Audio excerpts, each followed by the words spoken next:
Das größte Problem beim Vokabellernen ist, dass viele Leute nur lesen und hoffen, dass die Wörter einfach im Kopf bleiben.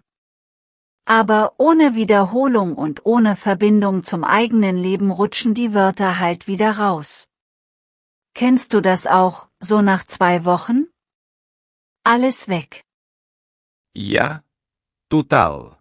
Und noch was? Viele übersetzen jedes Wort direkt aus der Muttersprache und dann klingt es im Deutschen ziemlich komisch. Da fragt man sich dann, gibt's nicht einen schnelleren, netteren Weg zu mehr Wortschatz? Heute zeigen wir dir genau das, einfache Wege, die schnell gehen und Spaß machen. Keine wilden Theorien, sondern Sachen, die du sofort nutzen kannst. Also, bleib dran. Hey und herzlich willkommen. Ich bin Tim. Ich sitz hier mit meinem Kaffee und mit Julia. Wir sprechen heute, ja, ganz entspannt über schnelle Vokabeltricks, die auch im echten Leben funktionieren. Hallo zusammen, ich freue mich. Wir machen das auf A2-Niveau, also schön klar und praktisch. Unser Ziel, du nimmst heute direkt ein paar Sätze mit, die du draußen sagen kannst.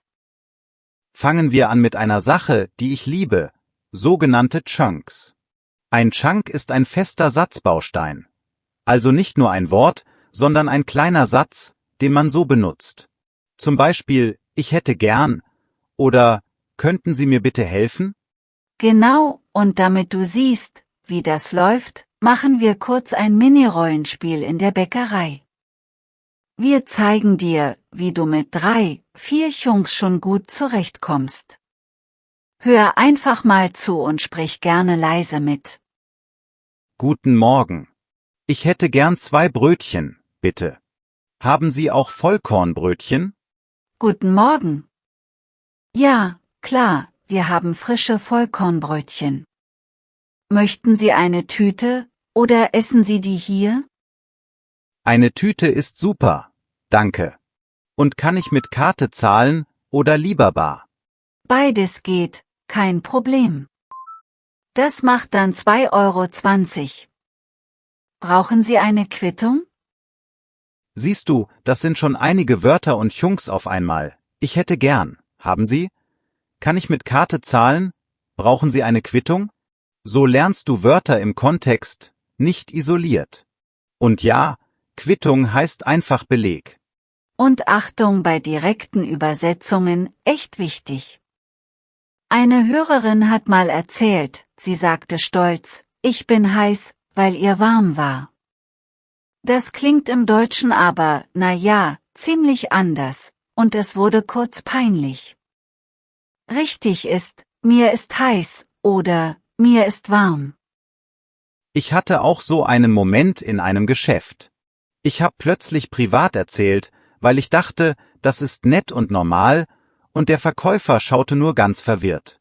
In vielen Läden in Deutschland ist es kurz und sachlich, also besser, einen klaren Satz, Zahlen, fertig.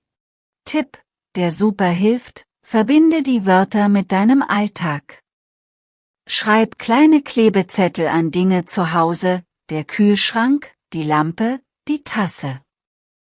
Und mach kleine Sätze dazu, zum Beispiel, ich brauche heute meine Tasse, oder, die Lampe ist an. Und nutz soziale Medien schlau, wirklich. Folge ein paar deutschsprachigen Accounts, die du magst, und lies jeden Tag kurz die Kommentare. Schreib selber einen einfachen Satz, zum Beispiel, das finde ich spannend, oder, danke für den Tipp, hat mir geholfen. Lass uns schnell zusammen üben. Sprich mal nach, könnten Sie das bitte wiederholen? Und noch eins, wie schreibt man das? Diese beiden Sätze retten dich, wenn ein Wort neu ist.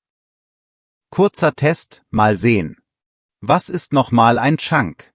Genau, ein fester Satzbaustein, ein kleiner fertiger Ausdruck, den du so sagen kannst. Und wie sagst du höflich, wenn du etwas nicht verstehst? Richtig. Könnten Sie das bitte wiederholen? Top, das sitzt. Also, wenn du bis hier mitgesprochen hast, super. Jetzt geht's weiter mit mehr schnellen Wegen, Und ja, wir sprechen auch kurz über die große Debatte, Karteikarten oder Eintauchen in echte Sprache. Da streiten sich viele, oder? Einige schwören auf Anki und Karteikarten, weil die Wiederholung schön organisiert ist. Andere sagen, nur echte Gespräche, Serien, Podcasts, das bringt's. Ich sag, misch es, aber einfach. Genau, morgens 5 Karten mit Beispielsatz, mittags 10 Minuten einen Podcast hören, abends 2 eigene Sätze schreiben. Wichtig bei Karten, bitte nicht nur Wort und Übersetzung.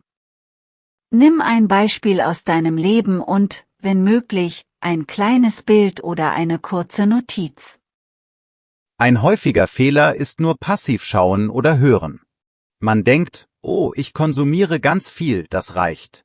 Tut es leider nicht. Mach aktiv mit, Pause drücken, einen Satz laut nachsprechen und dann selbst einen ähnlichen Satz bauen. Kurzes zweites Rollenspiel für Alltag, Aufzug oder Flur im Haus. Ziel, freundlich sein, ein Wort aufgreifen und eventuell um eine kleine Korrektur bitten. Hör zu und sprich mit. Hallo, ich bin neu im Haus. Ich wohne im 3. Stock, links. Wie heißt das große Ding im Keller nochmal auf Deutsch? Ah, hallo. Willkommen. Meinst du die Waschmaschine oder den Trockner? Wenn du willst, ich zeig's dir mal kurz. Danke dir, das ist nett. Und wenn ich etwas falsch sage, kannst du mich ein bisschen korrigieren, bitte? Nur so, dass ich nicht stehen bleibe. Klar, gern, aber nur ein bisschen. Hauptsache, wir verstehen uns, oder? Kleine Korrekturen helfen, aber zu viel macht keinen Spaß. Das ist auch die zweite Debatte. Sollen Muttersprachler immer korrigieren? Ich finde, sag einfach vorher, bitte nur leicht korrigieren. So bleibt die Freude am Sprechen und du lernst trotzdem. Setz dir kleine Ziele, echt klein. 3 neue Wörter am Tag sind immer noch 21 Wörter in einer Woche, und das ist ziemlich viel, wenn sie wirklich kleben. Mach dir dafür einen Minitimer auf 2 Minuten, und dann los. Schreib dir eine Miniliste ins Handy. Heute gelernt, der Einkauf, günstig, unterwegs. Abends liest du die Liste einmal laut und baust 2 Sätze. Ich mache heute den Einkauf, Preise sind günstig. So verbindest du Wort plus Satz, und es bleibt besser hängen. Und sprich die Wörter ruhig laut, auch ein bisschen rhythmisch, das hilft wirklich. Zum Beispiel, frisch, lecker, duftend in der Bäckerei. Dann ein Satz, die Brötchen sind frisch und lecker. So trainierst du Mund, Ohr und Kopf zusammen. Fehler passieren also entspann dich. Schreib dir lieber No-Go-Paare auf, damit's nicht peinlich wird. Mir ist heiß, nicht, ich bin heiß. Und, ich bin 20 Jahre alt, nicht, ich habe 20 Jahre alt. Einmal klar merken, dann ist gut. Lern auch gern in kleinen Gruppen von Wörtern. Zum Beispiel zum Thema Brot, die Bäckerei, das Brot, das Brötchen, eine Scheibe Brot, frisch gebacken. Dann kannst du sofort mehrere Sätze bauen, und du fühlst dich sicherer. Such dir außerdem einen Sprachpartner für 5 Minuten am Tag. Sag vorher, heute übe ich bestellen, bezahlen und eine Quittung fragen. Dann mach dir nur dieses kleine Set, und du merkst schnell, wie die Wörter aktiver werden.